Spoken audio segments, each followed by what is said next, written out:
Alright, we're going to open up first. If everybody wants to say it, we'll go Heavenly King first. As we should for any learning. O Heavenly King, of the great Spirit of truth, who are everywhere present and fillest all things, treasury of mercy, and giver of life, come and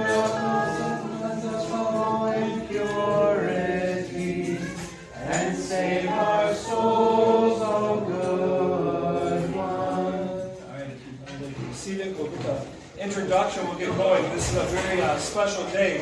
It is with joy to welcome Protodeacon Andrei, professor of the Holy Trinity Seminary, where he teaches in the Department of Theology and Canon Law and serves as the Director of Undergraduate Studies. Protodeacon Andrei has served the Russian Orthodox Church outside of Russia for over 30 years as both an academic and a devout clergyman. His extensive scholarship in church history and canon law has helped illumine the life and development of the Russian Church abroad. He holds degrees in the Holy Trinity Seminary, St. Vladimir Seminary, PhD in Byzantine Studies, and from Queen's University in Belfast. This afternoon, Protodeacon will be speaking on his ongoing project from Roquefort Studies with a presentation focusing on teachings and reflections of Father Alexei Young's book, The Russian Orthodox Church Outside of Russia, A History and Chronology. His talk will explore key themes, including the beginnings of the Russian Church abroad, the periods of confusion and schism, and the church life in America, and reflections on its future.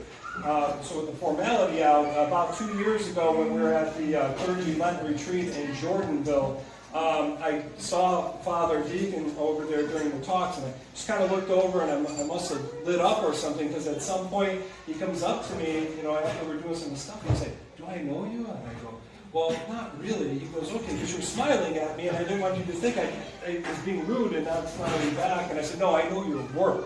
And I said, "I'm just blown away by it and how much it's helped me." And many of you know that are gone through the catechesis process or gone through our continuing education. I use a lot of that material to help connect you all with the life of the Russian Church abroad and how blessed we are to be a part of the roots of the church that was called the Church of Exile. But it's not a story of tragedy. It's actually a story of victory. And I think that's the thing I take most away from my experience going on now 19 years in the Russian Church abroad and the blessing that it has. And it's not to say that it's always pretty and beautiful, and that's what Father's going to share with us today, but by the grace of the Holy Spirit, we find a way. And so we can't lose hope. And so that's what this presentation, I think, will hopefully hold in all of you to get rid of any temptations, or you hear the whisper of the invisible enemy, or you hear the visible enemy whispering in your ears telling you nonsense. And we talked last night a little bit, because usually those groups are missing what is called love, true Christian love. And the Christian victory of Christ's resurrection helps us overcome these difficulties. So it's with great honor to introduce Father Andrei.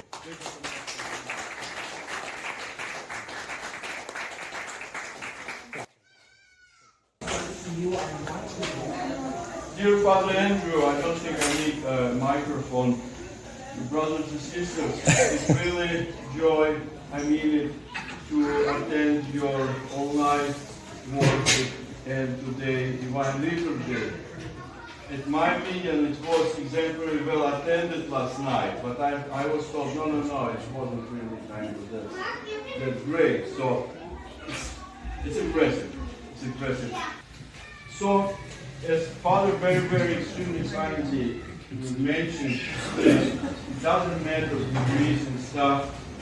So, but yes, I'm a historian. I get a kick out of this, of being a historian, working with facts, analyzing them. At the same time, I'm this guy who has this satire, so I have to reconcile those things, right?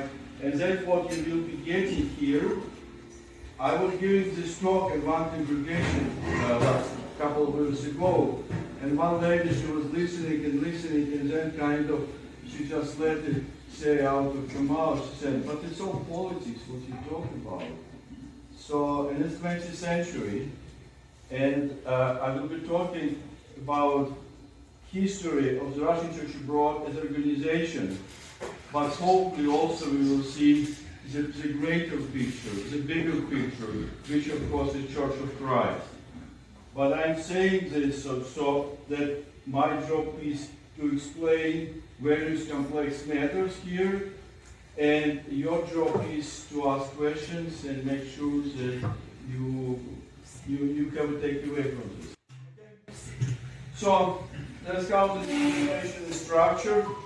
So we'll start with background, then we will talk about first decades before World War II, moving into World War II, what happened right after Cold War, and then we will end with Metropolitan Hilarion, because Metropolitan Nicholas is not really history. So even Metropolitan Hilarion argues whether it's history or not. So, right, the common denominator for all Russian Church today is All Russian Council of 1917-1918. So the Russians are abdicated, and he was the head of the Russian Church in the same way as King Charles is the head of the Anglican Church today. So, and having abdicated, he didn't leave any instructions, what his church should do. And church intuitionally decided to assemble a council.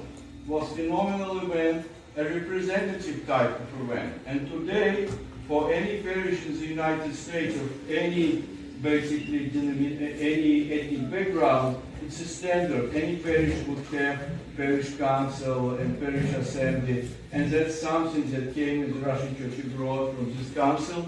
We have those parish bylaws, and our parish bylaws are roughly for 75% still consist of the parish bylaws that were adopted at this event. So, kind of everyone on the same page regarding this at this point, right?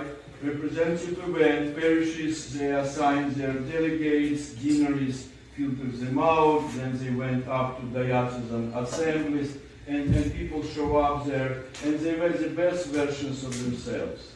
When you read those meals, you really see this was kind of a liturgical event, because they were doing their very best to help the church, to help church moving forward, and so on.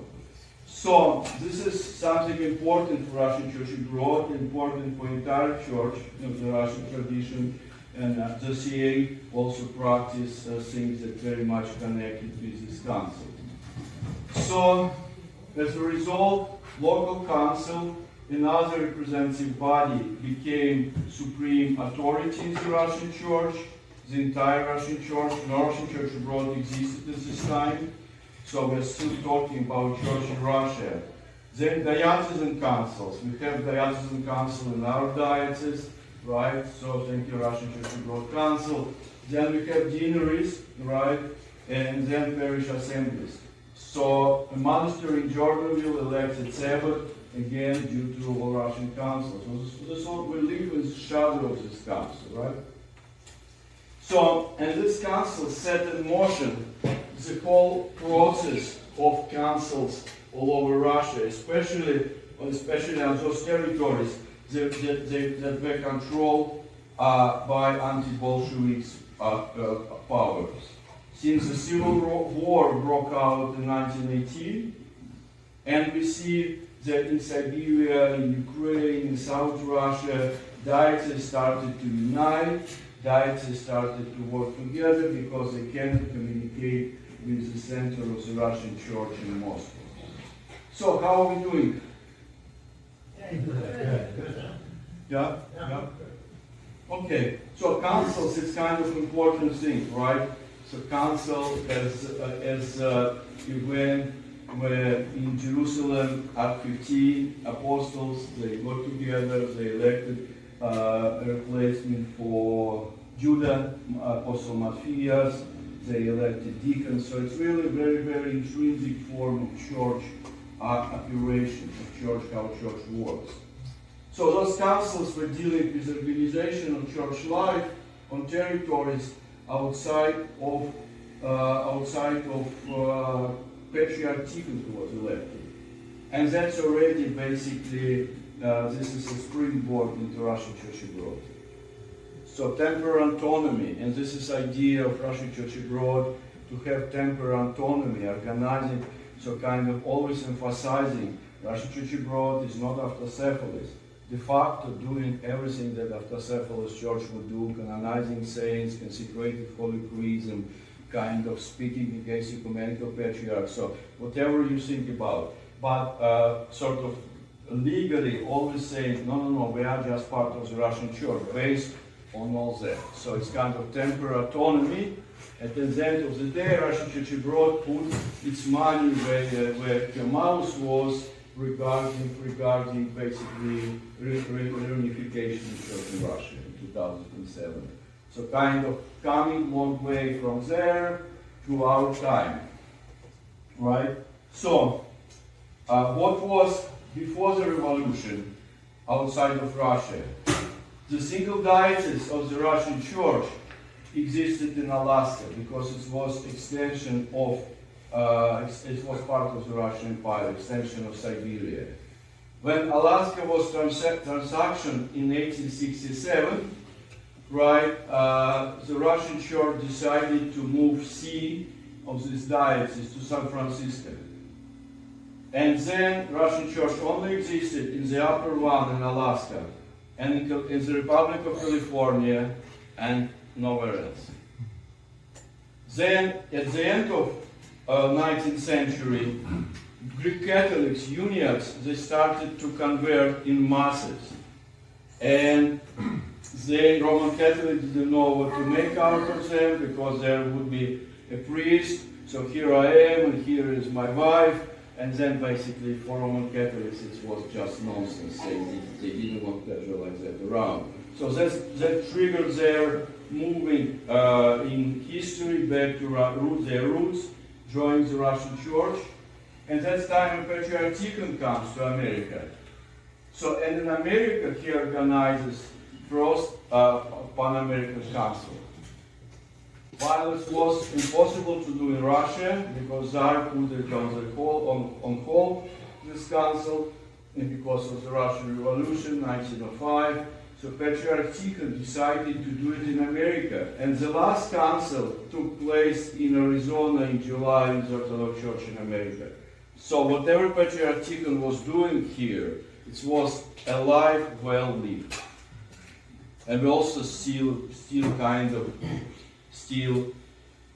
live in the shadow of his time here. So, but America at this time, the United States, for the history of Russian Church abroad before World War II, is quite peripheral. So all things happened in the old world, in Europe, and so on.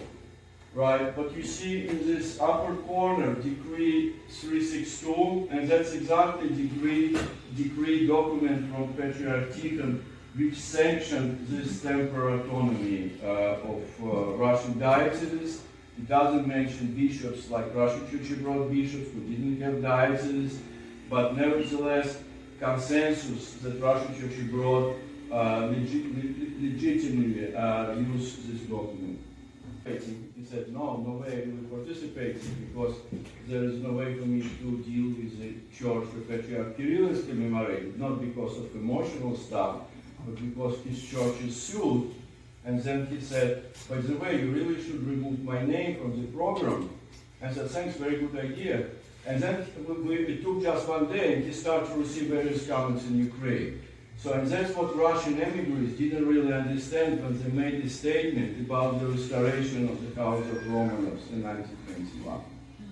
They had right to see it this way, but I don't think they had right to speak it on behalf of the whole Russia. And that's what Patriarch Tikhon had to deal with. And that's also history of Russian Church abroad, because it's very, very conventional. You come to traditional house, and you will see royal family there, and so on. Kind of this association with old Russia. It's all fine and dandy and so on, but it takes Russians in Russia to say what kind of government they want and so on. So, and that took a while to basically acquire this understanding for Russian exiles.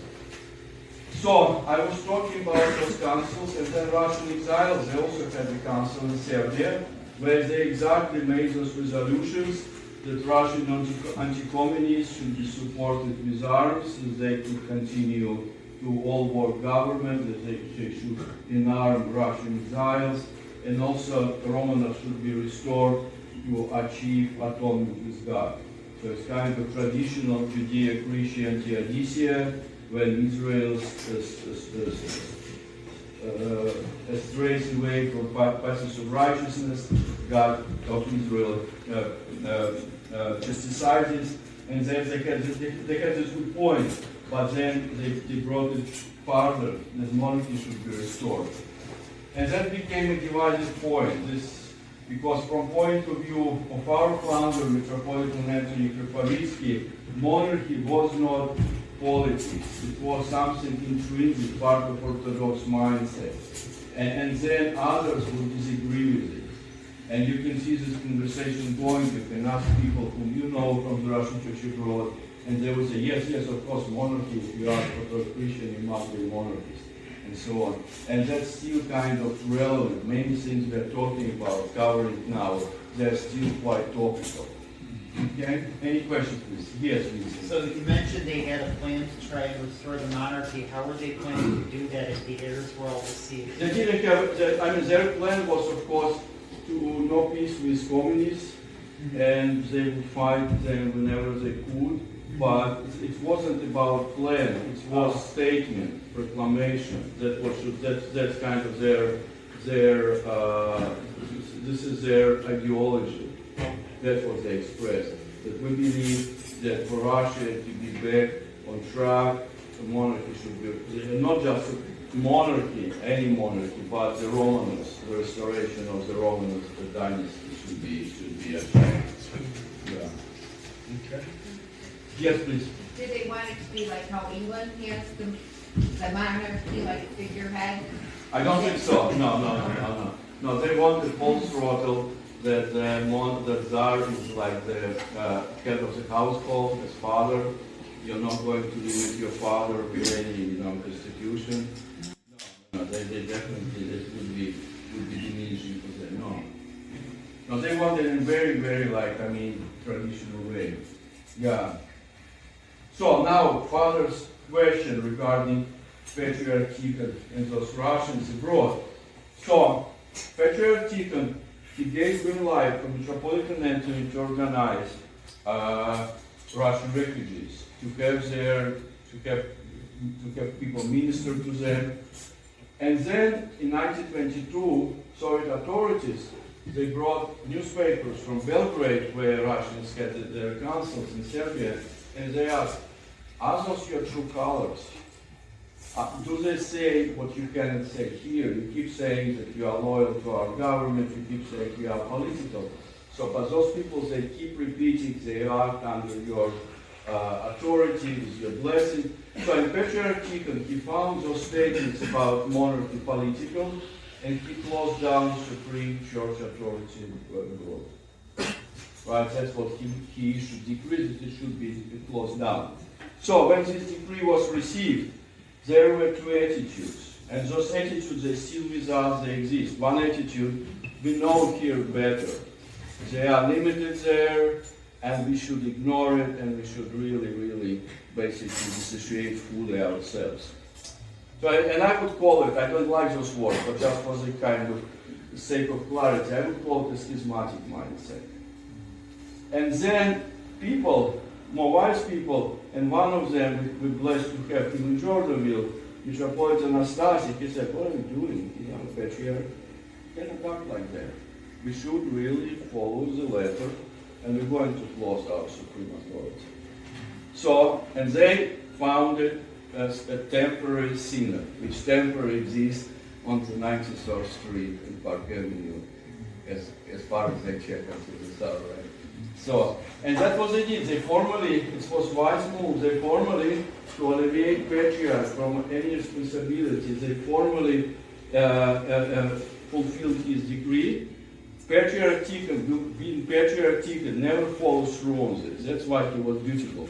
The kind of, until his death in 2 years, 3 years, he never really, he would make statements about Russian Church abroad, He probably wasn't very happy about various things like I mentioned, but nevertheless, my reading of him that he remained the father of white Russia and communist Russia and those Russia that remained in Russia. So, right, that's kind of birth of the Russian Church abroad. Questions, please? Yes. So was this before or after Saint Tikhon anathematized all the Bolsheviks? Right. Saint Tikhon, he anathematized not specifically Bolsheviks, but any persecutors. And Bolsheviks adopted this anathema to themselves. So, but if you do close reading, it doesn't mention Bolsheviks. If whoever you are, if you are a criminal, you are robbing church, you are there, you are baptized, and you happen to be this person. It was in 1919, and then Patriarch Tikhon, he distanced himself. He said, well, it was kind of, he apologized for his earlier statements. And that's part in that abroad we don't really look at. So we kind of really amplify this cross period with the Soviet authorities, this kind of hands-on with Soviet authorities. But in this time, after he was released in 1923, he made this kind of, basically, he sort of extended what he called an olive branch to Soviets. This our government, and we have to live here, we cannot plotting, we don't have any fingers crossed, and so on. So now we are dealing with quite impressive Russian presence outside of Russia. Right, those are centers. We see Metropolitan Evlogi, this big picture, the skylight, standing at the cathedral which was built in the 1860s in Paris. Right, as you can see inside of this cathedral a little bit, this dome on this very left picture. Then we see a small church in Belgrade, which for Russians wasn't that small, they called it big church. And that's where Protodeacon used to be kept, like it's now kept in New York. Then cathedral in Berlin, right, Harbin, China. So, and this was huge Russian presence there, right? And most of those people, they were refugees, and they refused to accept any citizenship, like foreign citizenship, like Father Nikolai Mokhov, who was buried yesterday in New York, a protodeacon. He was born in Luxembourg, and he only got his first citizenship ever in America when he moved to America because his parents, they refused to take any foreign documents. And this was mindset of initial Russian Church abroad. So if you can have a Soviet passport, but there were Russians who received Soviet passports abroad, you don't belong here. The Church of Russian refugees and political refugees. So they were very, very staunchly anti-communist. And they were very, very traumatized by what they went through, and this kind of was explosive combination. Any questions, any comments, please? No? So, and here we are, right, divisions. So those people who were abroad, they were top-notch Russian churchmen, Russian professionals, belonged to Russian Levites, their family were in priesthood for decades, they had monks in their background, bishops, and so on, and they were very well in free conversation as far as I understand. Patriarch Kirill, we can both speak their mind. So yes, probably he can get through on the phone, definitely. But again, it's, his situation is very different from the situation in Russia. And that was major reason for separation of the Russian Church abroad. And then on that reason, some other reasons started to be piled up, ecumenism and this and that, and basic doctrinal reason, and Moscow Patriarchate is not true church, and so on. But initial reason was quite sensible. We cannot have two lines communication. And Metropolitan Anthony, he brought very nice moral dimension in this discourse. He said to Metropolitan Sergei, you never got involved with us. Basically, if you punish a child and you never complimented the child, you have no right to punish a child. Now this, I'm a parent, so I can say this. Right. So and that was kind of rational. So and Russian Church abroad became in free flight in 1927. and it's lasted until 2007. And Patriarch Severin, Patriarch Varnava, he tried to be a mediator, to mediate, but he got just between the fight, whereas they were trying to basically to remove people trying to fight, and just got from both sides, I guess. It was the situation. Yes, questions? Questions? Yeah. The World War Church was the Russian, the Church in Exile. Yes. Were all of these divisions part of that Church in Exile? These divisions? Right. I mean, initially, a majority of Russian refugee bishops, they recognized this very unusual canonical body, which became known as Russian Church abroad. And then people start to separate. Were they schismatic at that point? I wouldn't use it because then somebody can say Russian Church abroad was schismatic because it was canonically very unusual. So all of these bishops were Therefore, ordained canonically. All these bishops were all of these divisions. These bishops were ordained canonically, and then they're in exile. Then they split apart a little bit. Yes, they all were canonically ordained, but the situation is like Father Andrew. He has this antimetian on his altar table, which like there is Norman Rockwell painting about a boy in dentist's office studying diploma. So right, and this is his diploma from his bishop. So, and his bishop, Metropolitan, gave him his carte blanche to act, right? And I can even get vested without priest. So, and then Father, he constantly emphasizes connection with his bishop, commemorating him, and there is full cycle 10 times. Then bishop, he is only active, he's only like fish in the water when he's in his diocese. When bishop is thrown out of his diocese, canonically, it's very, very problematic. It doesn't exist. Right? Am I making sense? And that was Russian Church abroad, canonically unprecedented. Because those bishops who organized this council, they were bishops without their flock. If they were left, whole Crimea would go abroad, then a different story with their bishop. That's no problem. But they were bishops who were very, very understandably, very rightly, basically just, sparing their lives. So, and they set up Russian Church abroad. Okay? And then in America, they were saying, well, we have this Patriarch Tikhon's Council, we should carry on. We are not sure about this Russian Church abroad because the Soviet authorities, they want all our churches, and everything was paid by the Russian government before 1917. And now, you people who run the parish, we need to change our bylaws that no bad bishop would come and grab our property. And that very much contributed to this mindset, very congregationalist, because parishes, they believe there is no Russia anymore. There are bishops who are schismatics, who are associated with Soviet authorities. They would come here and claim our property. We don't want them, and that's why we need to be very congregationalist in America. Right? So, in that story of the CA, they would, they'll get there. Did I answer, Father? I think it was good. I think the only thing I would say please comment, yes. is any of these bishops that broke away, they don't have the ability, once they die, right, they repose, they can't pass things on. So does, like, somebody, even though we don't use the word schismatic, it kind of naturally takes care of itself without that connection. Like that full circle you were talking about, because somewhere in your process, that circle is cut off from that. I guess, so to say, if that makes sense. Well, whoever they ordained were still following. In this sense, yes. Tradition. Yes, they were canonically ordained.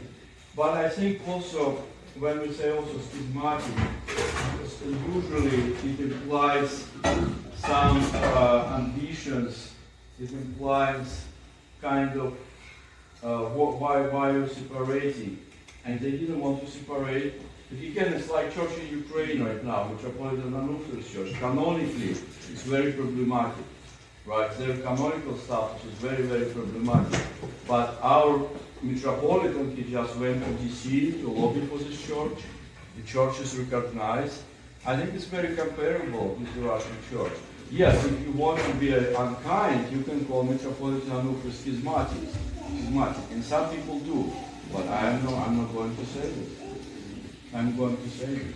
Because schismatic is somebody who basically fed up with someone and he knows stuff better, he has this attitude. That for me, that was schismatic. So basically sets up rival congregation. He fed up with, let's say, Father Gregory in Rochester, and he goes somewhere to Greek, Orthodox Church. And he set up the church, and all he talks about how Father Gregory is bad and so on. So that's kind of the typical schismatic, right? I have no idea. I have no point of reference for anyone in Rochester, so it just came to my mind. Good example. Right. So again, it's very challenging time to be alive, right? So in 1935, reconciliation. All Russian jurisdictions minus Moscow Patriarchate, they recognize each other. The Russian Church abroad in America dissolved its dioceses and joined what today is the SCA in 1935. So, and there is a time when St. Vladimir Seminary was founded, 1938. I'm not good with TH sounds, but I hope you understand. So, and it was quite prolific cooperation. And in America, Holy Trinity Monastery was founded, right, which became our, of course, major monastery. And this church in Jackson was part of this time together, this memorial church. And then World War II happened. It's a very difficult time to talk in the sense that Russian emigres in Europe, most of Russian Orthodox Church abroad found itself on territories controlled by National Socialists and their allies and Axis powers. So people had to make choices, right? Whether they would be disengaged from any cooperation with occupied powers, with National Socialists, or whether they should join their drug narcos and their crusade as they feature it in their propaganda against Bolsheviks, and sort of official propaganda German official propaganda was that they go into Russia to liberate Russia. But this was only top of the iceberg, right? So many Russian immigrants, they felt enthusiastic about this, especially that Russian Church abroad became a beneficiary of this regime. Nazi government gave right of corporation, which hasn't been taken away until today from our diocese, built a cathedral in Berlin, and this kind of mixed basically the messages, but at the same time, as in any totalitarian state, they had to keep a blind eye on anti-Semitism, on Holocaust, and various other things. And also, to be fair, those things were not really advertised. So this is really tough choices to make, right? And then suddenly, he didn't have YouTube or internet.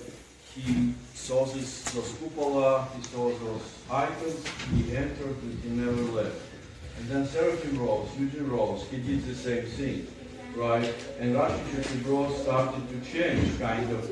Idea was, we're Russians, we're Russian exiles, we need church. So we have our church. Some people would even say, where do you go? You go under the church, like to the hall, or you go for service. Because you can go under the church, you may be, for months, never go for service, but you go here, you have your shot of vodka, you would meet bodies, you have conversations, maybe not as loud as today's, but I think it was quite loud too. And that it was also like a class of people.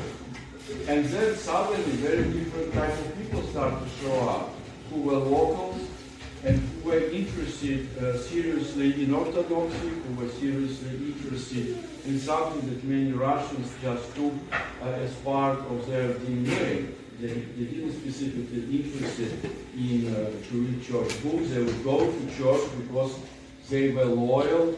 This was part of their identity, but not necessarily they would basically study this stuff. And that's time of 1960s, where Eugene Ross and Father German, who started the journal, they set up Orthodox World. Before that, there was already journal periodical, Orthodox Life, but it wasn't such a big deal as Orthodox World became. So, because it's kind of Russian promoting Russian Church abroad, Orthodox Life was translating materials, it didn't really have this agenda of like promoting Russian Church abroad. And Orthodox World from Platina started to promote Russian Church abroad. It was very skillfully written articles. Father Seraphim was very gifted. So, and there are different people start to join Russian Church abroad because they believe Russian Church abroad is like a citadel. It holds basically tradition. And in 1970s, there is discussion in Russian Church abroad takes place about tall houses. So people from Holy Trinity Monastery, they have their own day. People from Platina, they have their own day. People from Georgia, they have their own day. And now, sort of, this is different Russian Church abroad. This wasn't Russian Church abroad before World War II, where it was exclusively church for Russian refugees. And now there are different people. So there are now different strata, different basically, different groups of people in this church, right, in 1970. And also, these various other things happened outside the Russian Church abroad, like Patriarch of Inagorus is ecumenical activity, which was quite unprecedented. So, reacting to this, Metropolitan Psarev, who came from Harbin, from China to America, he decided that Russian Church abroad should have to be more isolated. And that's time of isolation, time of walling off from others, and also time Russian Church abroad would receive other parishes and clergy without any papers, without any canonical religious. And that's also time in the shadow which we live. And also Russian Church abroad responding to, after separately of the Orthodox Church in America, said our mother church is a persecuted church, it's a catacomb church. Kind of really basically focusing very much on this church, which in reality, then I don't know, existed only maybe 100 people in Russia, no bishops, no one. So, and that's kind of slowly moving, as this truism says, every crisis brings an opportunity. Our crisis was that we start to realize in this hindsight of time, no, the church in Russia is a Russian church. There is no other church. So, but it took time to get there. I think I was talking too much about too many complex things, so shall I unpack those things? Yes. So can you talk more? The catacomb church was not very. I mean, people don't know how well attended it was, right? But there wasn't like thousands of Russians that were still. No. It depends. If you mean people who were secretly baptized in official church, yes. But people who were saying this is a Soviet church, we never go there, we never pray there. So those people, they were hundreds who had this identity, but without basically having your child secretly baptized and having your child baptized by babushka, I'm sure it was widespread, but this is not catacomb church the Russian Church abroad had in mind. So how many people were actually going to the official Soviet churches? Soviet churches, boy. I mean, I think we are talking about in 70s, we are talking about no more than 500 churches throughout the whole Soviet Union, and then figure it out. Yeah. So basically, we are talking about 3 seminaries. It was quite in ghetto, right? You were not allowed to join. If you were born there, okay, or if you come like from Western Ukraine, when everyone is a believer.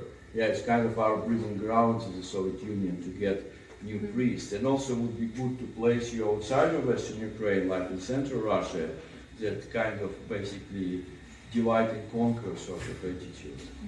So the official, the Soviet Russian church, it was very small. There wasn't. Quite small. I mean.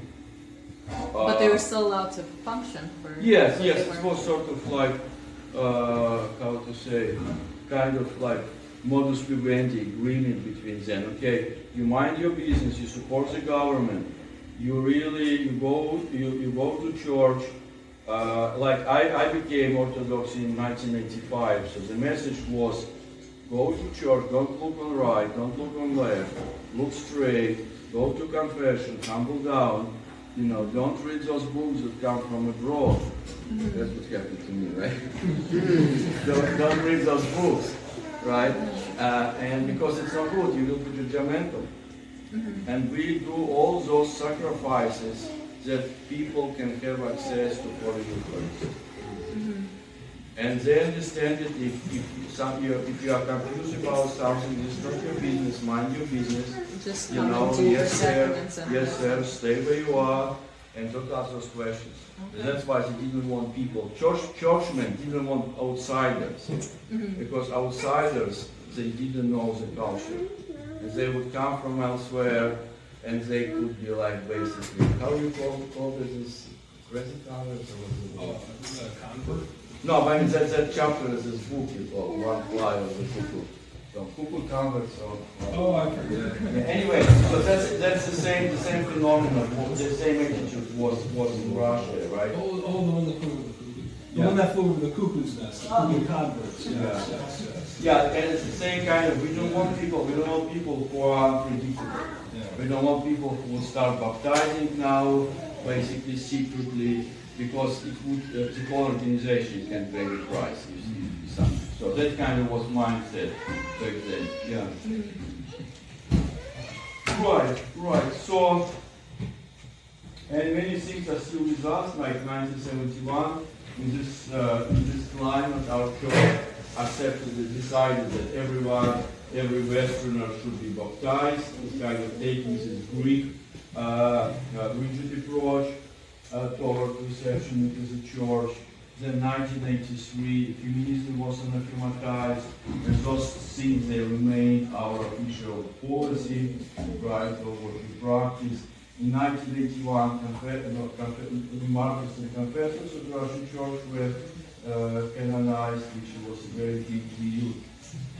And now we are getting closer to our today's reality. So 1988, celebration of Russian Christianity took place. I saw this big poster in your vestry from this time on the wall. It was interesting to see.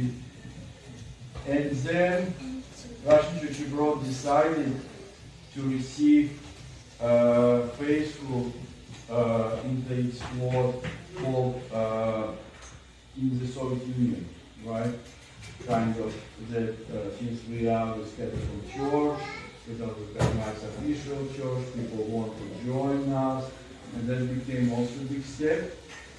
And now something really nice, basically real nice against this backdrop to live peacefully in Jordan. He was close to his 80 years old. Last thing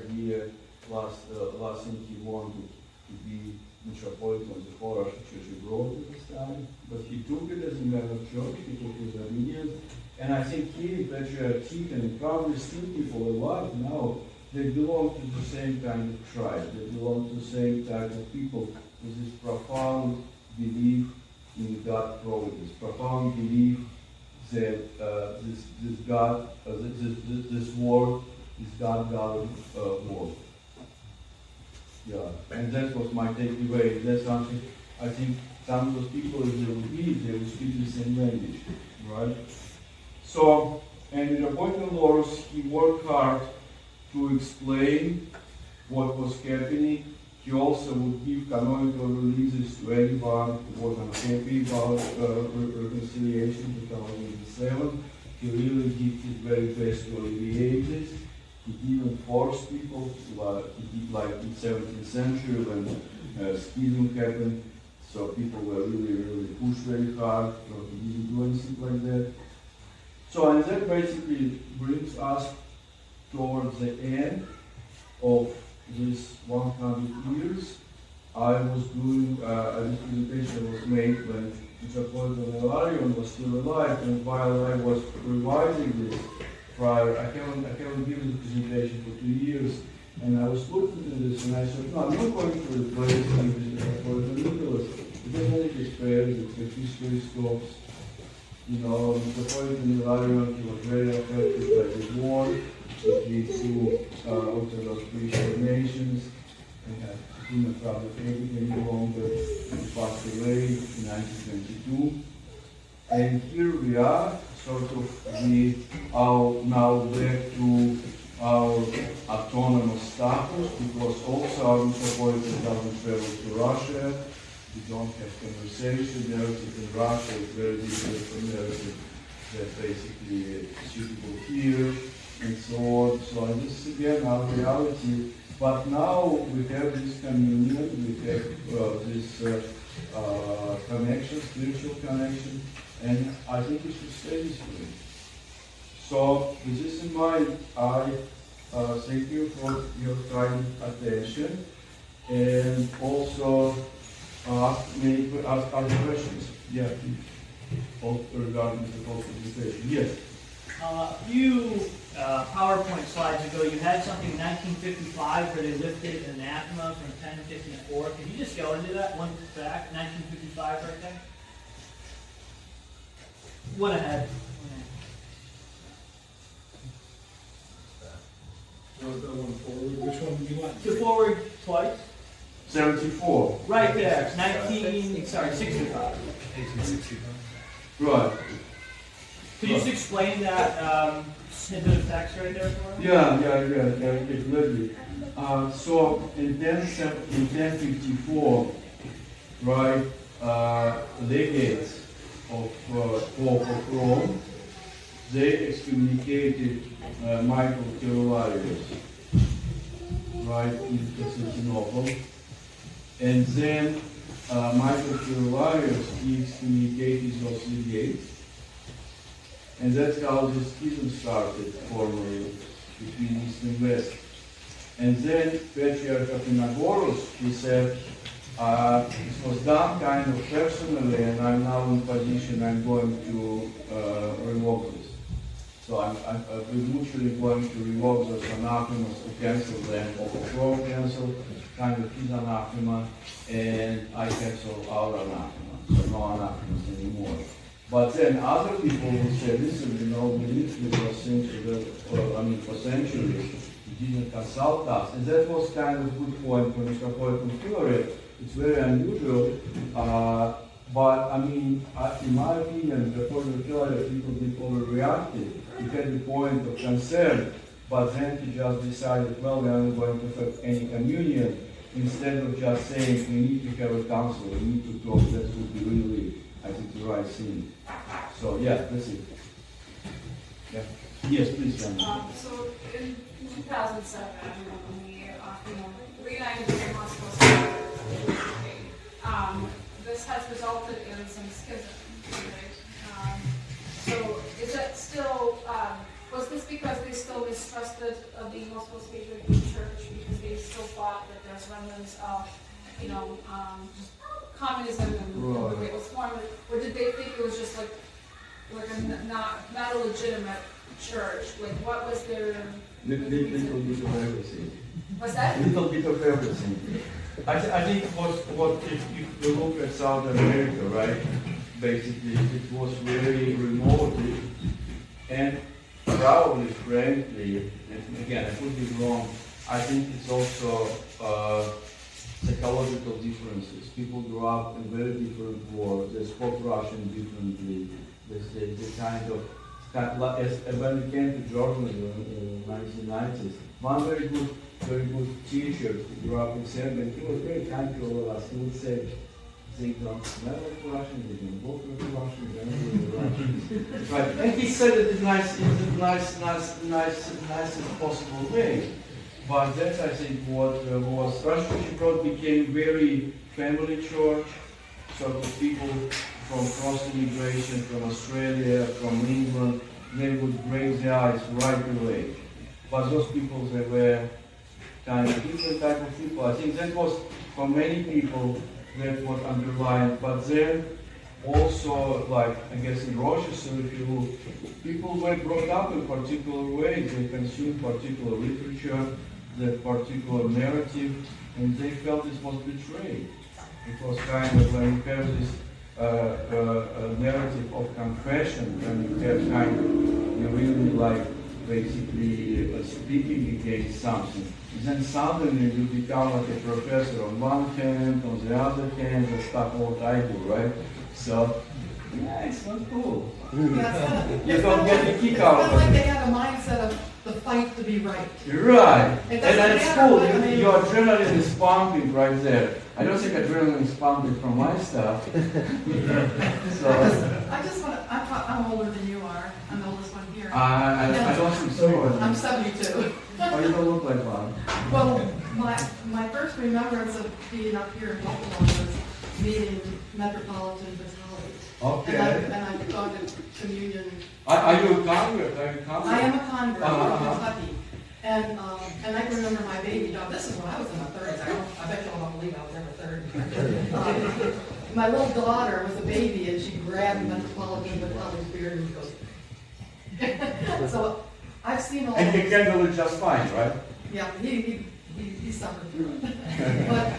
But it's interesting to see all those bishops and things, and to see where I was at that time. No, I think they all did like in your church, you see, I see layers of history here, and like Father was mentioning one lady who kind of like foots the bill for this church and so on, and all those people, it's my goal to remain very respectful towards them.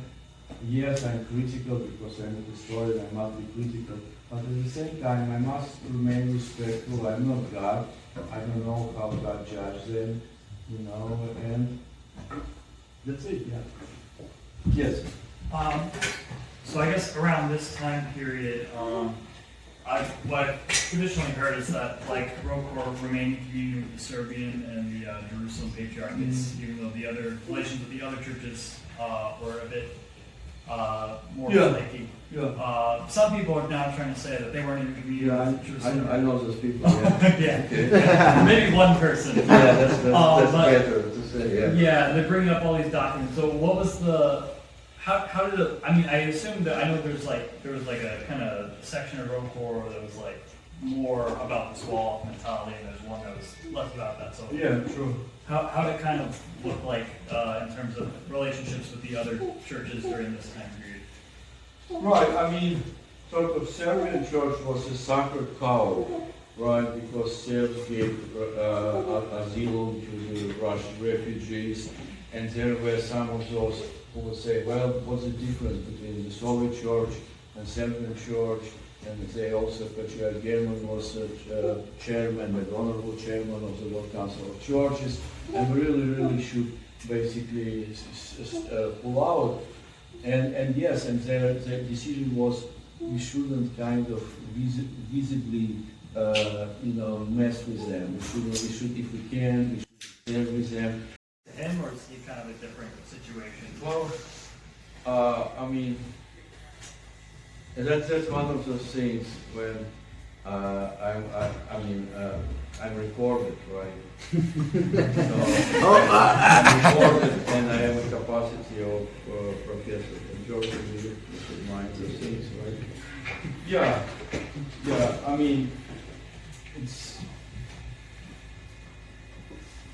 I think I need to look what my church, Russian Church abroad, decisions, what statements they made. I think and how they would receive clergymen from this jurisdiction is important. So it doesn't matter what I think, it matters what basically official position of my church regarding this. Yeah, and I think it was a fraud, and probably, as far as I understand, his ordinations wouldn't be recognized.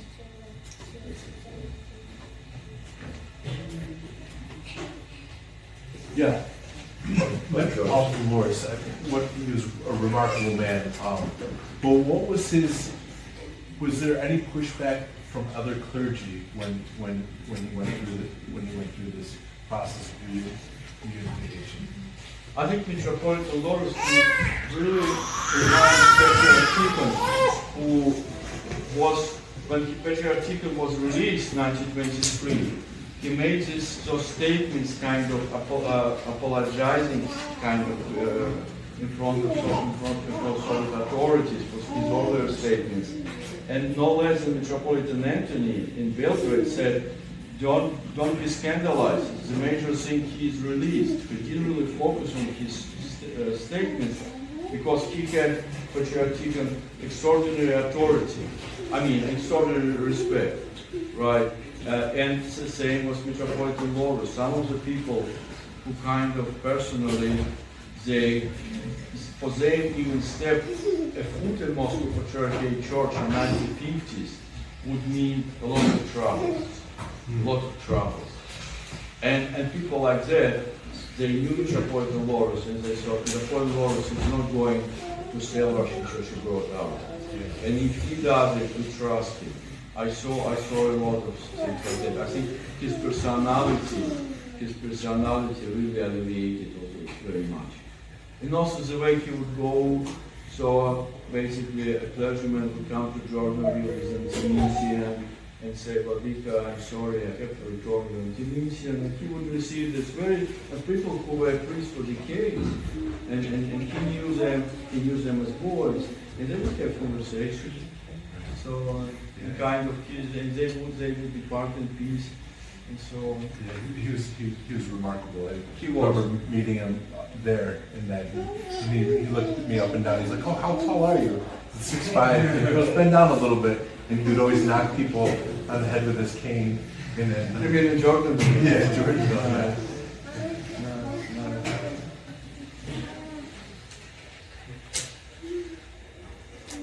Yeah. Yeah. I have one more. Okay. Father Seraphim Rose in his writings, at the time, it's pretty clear that he talked about the other jurisdictions as they're part of the church, but we kind of have a separation. But he defended they had grace. But when he talked about even the Matthewites, the old calendars, like the more groups, he kind of considered the most angry. It sounds like, but like he kind of considered everyone kind of part of the church. But there were some complications that a future synod was going to have to come and solve. And he kind of withheld judgment until that further future synod. Is that kind of view he had you kind of look now, obviously the situation has changed quite a bit in some ways, but is like that view of that kind of big tent we can't hold the judgment until a future synod has.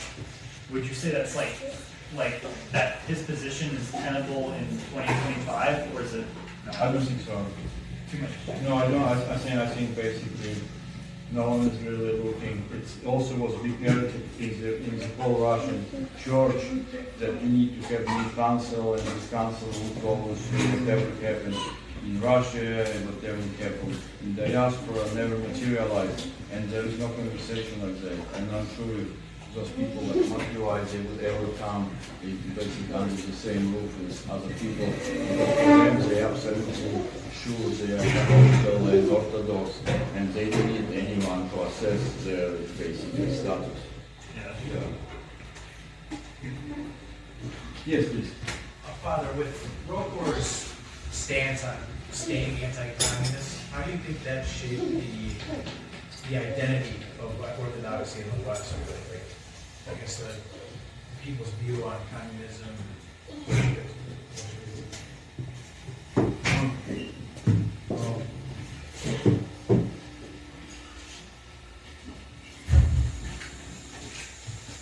Right. No, I mean, yes, what Russian Church was doing, right, if you think about Solzhenitsyn's Gulag Archipelago, right, is based on very many witnesses, testimonies from people. And then you think about the Martyrs of Russia published in Georgianville in 1948, at the same time, like years before Solzhenitsyn, joining the published a book abroad, collected on reminiscences, smuggled, taken out of people who left Russia, and then it was Psarev and Rose translated this the Russia's Hecaton saying, and then Russian Church abroad talking about what in reality happened in Russia. And sometimes it was like basically, like a voice of the one crying in the wilderness, because people were different, and generationally also people, they got different sources of information, and what Russian Church was saying was kind of for them out of reality, abroad, but nevertheless, yeah, that's it. Yes. Would you say that there's a historical parallel between the patriarchs during the times of the USSR and how the Ottomans kind of instated the patriarch of Constantinople? No. Some parallels there. The thing is that Patriarch of Constantinople received more authority with the Ottomans than arguably he had during the Byzantine Empire. Because when Mehmed II on May 29 was in Constantinople, he soon found out Patriarch Gennadios being prepared to be sold as human cargo. He was rounded up, a number of people that were just basically, like what you call this booty of Ottoman warriors. And he rescued him, appointed him, and made him Milad Pasha. He appointed him to be an official Ottoman, maybe not him as his successor, that's not I don't remember exactly. Probably happened later, a little bit later. And he became figurehead head for all Orthodox Christian population of the Ottoman Empire, from Mecca, from Syria, all the way to the Balkans. And that's, the patriarchs in Russia didn't have any status like that. But he was, yes, he would pay his own life if things would go south, but nevertheless he was not. Yes.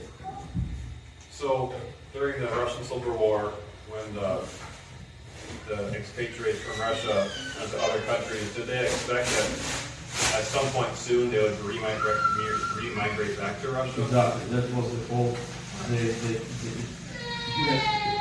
hardest thing for them to reconcile. And some voices, like the president of the police, were saying, well, it's going to be for a while. And people didn't like it. Yeah, that's why people, when German invasion started, the Soviet Union, well, finally somebody means business. So finally there are people who have of their, bells got results. So it's kind of like finally they don't talk about Bolsheviks. Yes, they were myopic, they didn't see the bigger pictures that Nazis basically pursue, but understandably they really wanted to believe that now, and they started to petition Russian priests in Bulgaria and Serbia. They wanted to go home right away, with the soonest train possible. They were not allowed to do this, but for generations they grew up, their identity was Russian.